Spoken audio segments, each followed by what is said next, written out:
Hello, I am Mr. Ebel, and I have your son or daughter in my honors geometry class. And with this video for back to school night, I would just like to tell you a couple things about our class. Okay, first of all, again, this is an honors class, so they get a 0.5 GPA jump for this class. And versus the regular geometry class, we move a little bit faster. Okay, the regular geometry class, they will cover about 11 and a half chapters. We should, given that we don't have any issues throughout the school year, we will complete the textbook and hopefully do a couple things that are not in the textbook. Okay.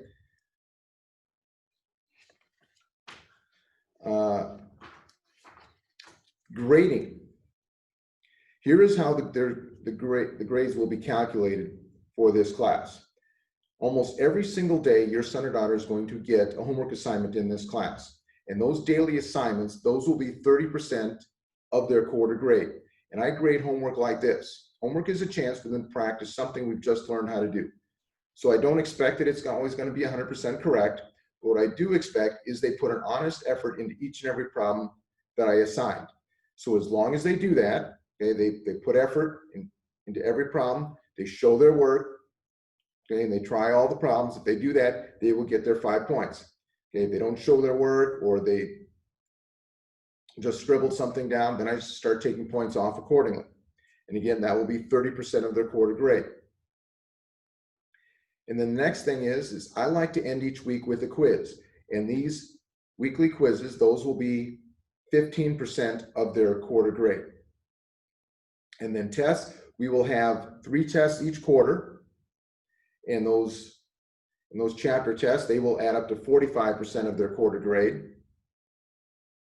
And then the last thing, the final part of their grade, is I do a binder check. And this is the easiest 10% of the class. All they have to do is keep the things that they've already done organized. Okay, and this helps them prepare for final exams, and it helps them keep things organized so that they can use what they've got to help study for tests and quizzes and those kinds of things. Okay, the next thing, this is the textbook that we use. And with our textbook, okay, there is a website that goes along with it. And in the coming weeks, I will be taking them down to one of the computer labs, and I will be showing them some features of that website. In the class syllabus that they got at the first day of school, the website is listed there for them, so they can, if they want, they can go visit on their own and look at some of the things that are there.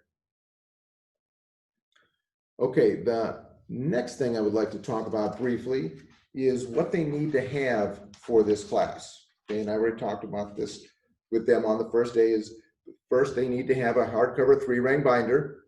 Okay, and it all needs to be that way, so that when I grade them, they're really all the same, so I can find things quickly. And along with that, they need to have pencils, because they will be doing all of their work in this class in pencil. Being a math class, a lot of times when we try something, it's not going to be right the first time. We need to experiment, and so we need to change things. So we need to be able to erase and redo some things. So they really need to do all their work in pencil. Okay, then they need to have a ruler protractor, and okay, something like this. They don't need to have a big foot-long ruler. This is their ruler, and it's also their protractor.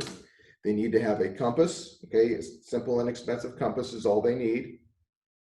They don't need to spend a lot of money on that. And calculator, they need to have a calculator that has the trig functions on it. So it's got to be a scientific calculator. It can't just be a 4-function one.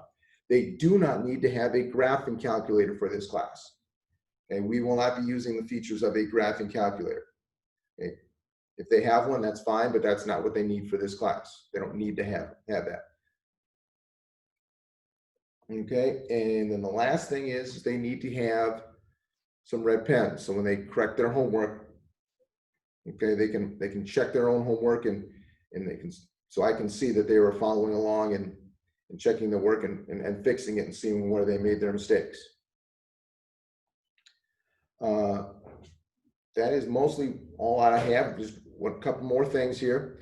One, if for some reason, we get shut down and have to go back to online learning, my communication with them will be through Teams.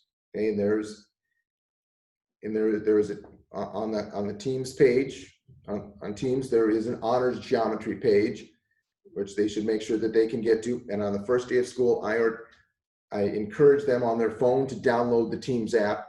However, if they're watching a lesson, an online lesson, I would highly encourage them to do that on a larger screen, on a computer screen, whether it's a laptop, PC, Surface Pro, something like that, so that they can see everything that's going on.